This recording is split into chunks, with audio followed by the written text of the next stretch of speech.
Hello दोस्तों। तो आज हम सिक्स सेम का चैप्टर फर्स्ट पावर जनरेशन के बारे में पढ़ेंगे।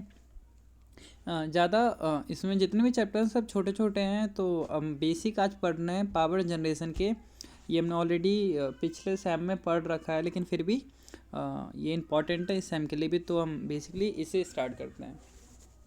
तो सबसे पहले इंट्रोडक्शन का मतलब क्या है कि जैसे कि पावर जनरेशन क्या होता है। जैसे कि हम आपको पता है कि हमारी डेली लाइफ में इलेक्ट्रिसिटी क्या इंपॉर्टेंट है, जो इलेक्ट्रिसिटी है इसकी रिक्वायरमेंट कैसे धीरे धीरे बढ़ रही है। तो इसमें हम ट्रांसमिशन, डिस्ट्रीब्यूशन और जनरेशन के बारे में पढ़ेंगे। हाँ, इसीलिए इस पूरे बुक का ही नाम है पावर जनरेशन। सबसे पहले जनरेशन के बारे में पढ़ेंगे कि जो इलेक्ट्रिसिटी है इसे कैसे जनरेट किया जाता है, उसके बाद ट्रांसमिशन कैसे किया जाता है, उसके बाद डिस्ट्रीब्यूशन कैसे किया जाता है। और इन चीज़ों जो ये पूरा मेथड है, ये जो सिस्टम, इनके अंदर जो जो टूल्स यूज होते हैं, जो जो इक्विपमेंट यूज होते हैं, डिवाइस यूज होते हैं, उनके बारे में हम इस चैप्टर में, इस पूरे बुक में पढ़ेंगे। तो इन्होंने सबसे पहला पॉइंट दे रखा है advantage of electrical energy. Advantage क्या है इसके, कुछ इंपॉर्टेंट टर्म है, ये बहुत इंपॉर्टेंट है सभी बच्चों के लिए, क्योंकि अगर आप इलेक्ट्रिकल से पढ़ रहे हो तो आपको पता होना चाहिए कि जो इलेक्ट्रिकल एनर्जी इसके क्या क्या फ़ायदे हैं। तो जो फर्स्ट पॉइंट है वो क्या है, generation, transmission and distribution. Electrical energy simple. कहने का मतलब क्या है, इसे जनरेट करना, ट्रांसमिशन करना और डिस्ट्रीब्यूशन करना, ये तीनों जो मेथड है वो बिल्कुल ही सिंपल है और इकोनॉमिकली है। मतलब ये ज़्यादा मुश्किल नहीं है और ये इन्वायरमेंट को ज़्यादा नुकसान नहीं पहुंचाते इकोनॉमिकली। मतलब ज़्यादा महंगा भी नहीं पड़ता है, नॉर्मल, मतलब जैसे कहते हैं ना कि एक गुड। ठीक है, तो इसका मतलब क्या है, गुड है। जनरेशन, ट्रांसमिशन, डिस्ट्रीब्यूशन क्या सिंपल है और इकोनॉमिकली है। पहला पॉइंट ये है, जनरेशन का मतलब होता है इलेक्ट्रिसिटी को जनरेट करना। ट्रांसमिशन का मतलब होता है एक स्टेट से दूसरे स्टेट तक, मतलब दूरी तय करना। जैसे कि आपकी जो एनर्जी है वो बाई चांस, जैसे कि एग्जांपल देता हूँ मैं, आपकी जो इलेक्ट्रिसिटी है वो राजस्थान में बनी और उसका यूज आप दिल्ली में कर रहे हो, तो ये ट्रांसमिशन के थ्रू क्या होगा, ट्रांसफ़र होगा। डिस्ट्रीब्यूशन का मतलब होता है डिवाइड करना, मतलब बांटना। जैसे दिल्ली में आपने एनसीआर को अलग दिया है, सेंट्रल दिल्ली को अलग दिया है, वेस्ट दिल्ली को अलग दिया है, ईस्ट दिल्ली को अलग दिया है, इस तरीके से। तो इसे कहते हैं डिस्ट्रीब्यूट। मतलब एक ही स्टेट में उसे अलग अलग डिवाइड करना, उसे डिस्ट्रीब्यूट कहते हैं, डिस्ट्रीब्यूशन। ठीक है, तो आप ये समझ के जनरेशन, ट्रांसमिशन, डिस्ट्रीब्यूशन क्या है, सिंपल और इकोनॉमिकली है इलेक्ट्रिकल एनर्जी में। यानी इलेक्ट्रिकल एनर्जी को आप इजीली जनरेट कर सकते हो, इजीली ट्रांसमिशन कर सकते हो, इजीली डिस्ट्रीब्यूट कर सकते हो। सेकेंड पॉइंट है, it can be easily control by simple switch. इसे इजीली सिंपल स्विच के थ्रू कंट्रोल किया जा सकता है। जैसे कि आप अपने घर में फ़ैन को एक सिंपल स्विच से ऑन ऑफ करते हो, तो इसे सिंपली स्विच से ऑपरेट किया जा सकता है। आप जैसे यहाँ पे क्या, अगर लोड आपका ज़्यादा है तो आपका जो स्विच होगा उसकी करंट रेटिंग ज़्यादा होगी, नॉर्मली वो भी एक स्विच कहलाता है। जैसे MCC भी हो गया, ELC भी हो गया, या MC भी हो गया, और सर्किट ब्रेकर हो गया, सारे के सारे एक स्विच कहलाते हैं। मतलब सर्किट ब्रेकर तो अलग हो गया, जैसे कि MCC भी हो गया, ये एक स्विच होता है। तो अगर आपका लोड ज़्यादा है तो करंट रेटिंग उसकी ज़्यादा होगी। तो ये से इजीली आप सिंपल स्विच के थ्रू ऑपरेट यूज कर सकते हो, कंट्रोल कर सकते हो। ठीक है, it is use to clean and safe. ये क्या, बिल्कुल क्लीन है। जैसे कि अगर आप फ़ैन है आपके घर में, आपने स्विच ऑन किया, आपका फ़ैन चलने लग गया, ये बिल्कुल क्लीन और सेफ़ है, इसमें कोई आपको प्रॉब्लम नहीं है फ़ैन को ऑन करने में। मतलब आपने स्विच ऑन किया, वो ईजिली ऑपरेट हो गया, तो बिल्कुल सेफ़ है और क्लीन है। It use a pollution free. और ये क्या है, इसे यूज करने में कोई भी पोल्यूशन नहीं होता है। जैसे आपने फ़ैन ऑन किया तो कोई पोल्यूशन नहीं हुआ, ऐसा तो नहीं है ना कि आपने फ़ैन ऑन किया हो और बहुत सारा धुआं निकला हो, या लाइक कोई गैसेस निकली हो, ऐसा कुछ नहीं होता है। तो ये क्या, पोल्यूशन फ्री है। It is use to pollution free. Generate करने में इलेक्ट्रिसिटी को थोड़ा पोल्यूशन फैलता है, ऐसा नहीं है, लेकिन ये यूज करने में पोल्यूशन फ्री है। ठीक है, it can be easily converted into any form of energy. और सबसे अच्छी खास बात क्या है इसकी, इलेक्ट्रिकल एनर्जी की, कि इसे किसी भी फॉर्म में कन्वर्ट किया जा सकता है। जैसे कि हीट के फॉर्म में, लाइट के फॉर्म में, मैं दिखाता हूँ, हीट के फॉर्म में, लाइट के फॉर्म में कन्वर्ट किया जा सकता है। ओके, तो इसके ये फ़ायदे हैं कि इसे किसी भी फॉर्म में कन्वर्ट किया जा सकता है इजीली। तो सबसे अच्छे ये फ़ायदे हैं। तो ये मैंने जो आपको हाईलाइट कर रखा है ये इंपॉर्टेंट है, तो आप प्लीज़ इसे नोट कर लें। पहला क्या है, दूसरा क्या, तीसरा क्या, चौथा क्या, पांचवा क्या। ये 5 पॉइंट आपको याद रखने और समझ आना चाहिए। पहला generation, transmission, distribution, electrical energy, simple and economically, ये पॉइंट इंपॉर्टेंट है। दूसरा, it can be easily control, इसे इजिली कंट्रोल किया जा सकता है। It is use to clean and safe, बहुत आसान है और बहुत ही साफ सुथरा है। It use a pollution free, यानी कोई किसी तरीके कोई भी पोल्यूशन नहीं फैलाता ये। It can be easily converted into any form of energy, यानी किसी भी फॉर्म ऑफ एनर्जी में इसे इजिली कन्वर्ट किया जा सकता है। ओके तो ये एडवांटेज ऑफ इलेक्ट्रिकल एनर्जी। देखिए ये जो क्वेश्चन बनता है ये first, second, third, fourth, fifth, six same तक के लिए इंपॉर्टेंट है, बिकॉज ये सभी पेपरों में जितने भी इलेक्ट्रिकल एनर्जी, इलेक्ट्रिकल से रिलेटिव ट्रेड है, उन सभी में ये क्वेश्चन पूछे जाते हैं, advantage of electrical energy. NCS की बुक में भी क्वेश्चन आता है और नॉन एनसीएस की बुक में भी क्वेश्चन आता है, ठीक है।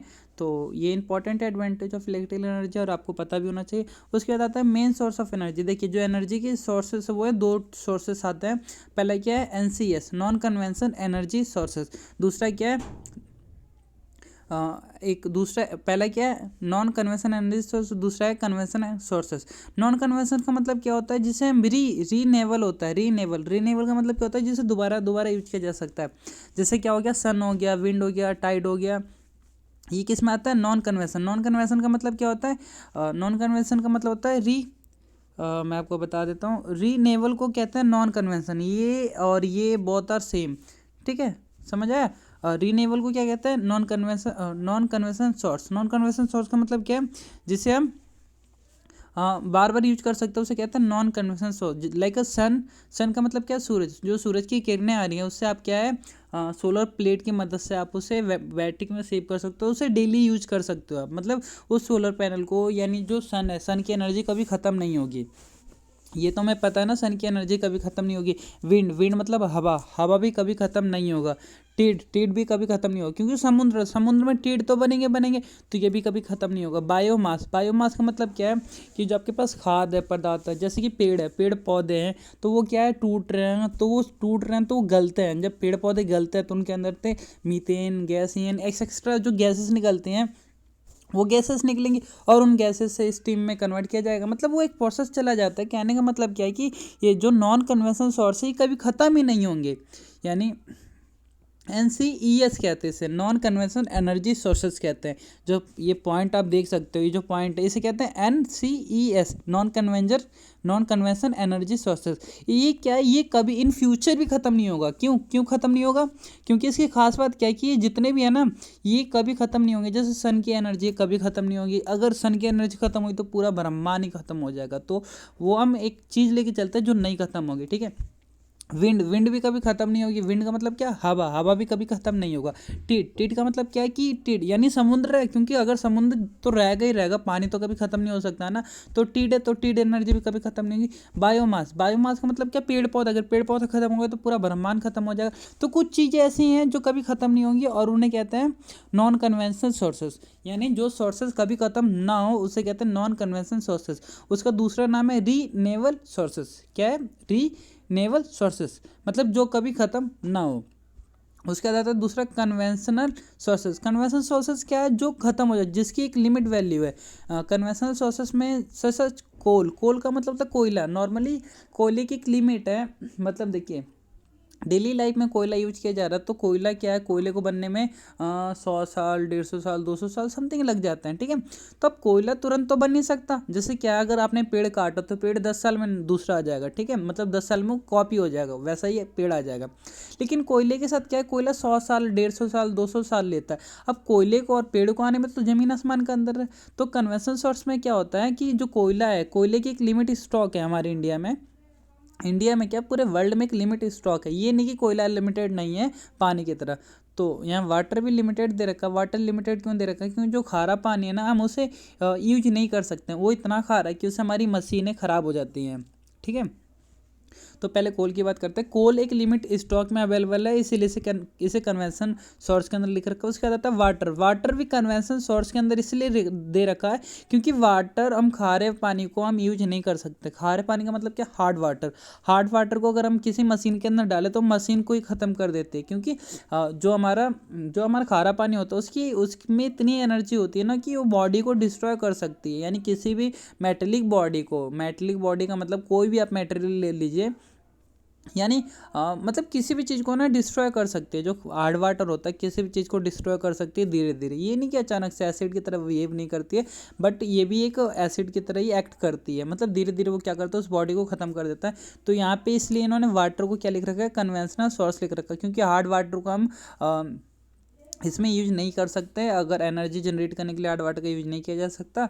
अगर आप सोच रहे हो कि आपके पास महासागर, आप महासागर में टरबाइन फिट कर दो तो पॉसिबल नहीं है। कुछ चीज़ें, कुछ कंडीशन से, इसलिए इन्होंने वाटर को किस में लिख रखा है, कन्वेंशन सोर्सेस में। उसके बाद था डीजल और पेट्रोल।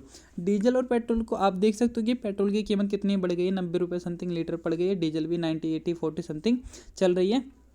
तो इसका मतलब क्या, इसकी भी एक लिमिट स्टॉक है, जिस हिसाब से जो हमारा डीजल है और पेट्रोल है ये भी इन फ्यूचर ख़त्म हो जाएगा अगर हमने इस चीज़ को कम नहीं किया तो। ठीक है, तो इस हिसाब से हमको क्या करना है कि जो कोयला है यानी कोल है एंड वाटर एंड डीजल, इन्हें लिमिट मतलब कम से कम यूज करें, और जितने की रिक्वायरमेंट उतना ही। जैसे कि होता है क्या है कि हमारे घर में 1 बाल्टी पानी की रिक्वायरमेंट होती है और हम 4 बाल्टी पानी उस चीज़ में लगा देते हैं।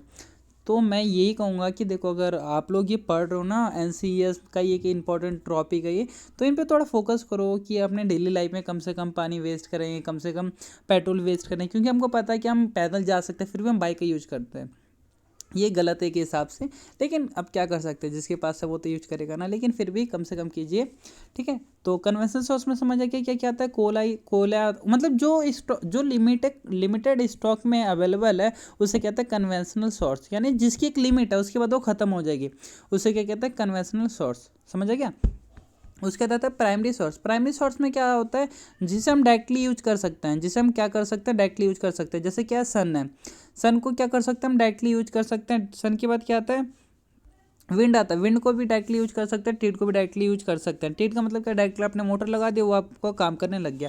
यानी जितने भी है ना, इसे हम डायरेक्टली यूज कर सकते हैं, और इसे कहते हैं नॉन कन्वेंशन, क्या कहते हैं, नॉन कन्वेंशन सोर्स आर मतलब कहने का मतलब क्या, नॉन कन्वेंशनल सोर्स कहते हैं इसे। ये एक इंपॉर्टेंट टॉपिक है। अगर आपसे कोई पूछे कि जो सोर्स होता है कितने टाइप के होते हैं, 2 टाइप होते हैं, प्राइमरी सोर्स और सेकेंडरी सोर्स। प्राइमरी सोर्स क्या होता है, जिसे हम डायरेक्टली यूज कर सकते हैं। सेकेंडरी सोर्स क्या होता है, जिसे हम डिराइव करते हैं।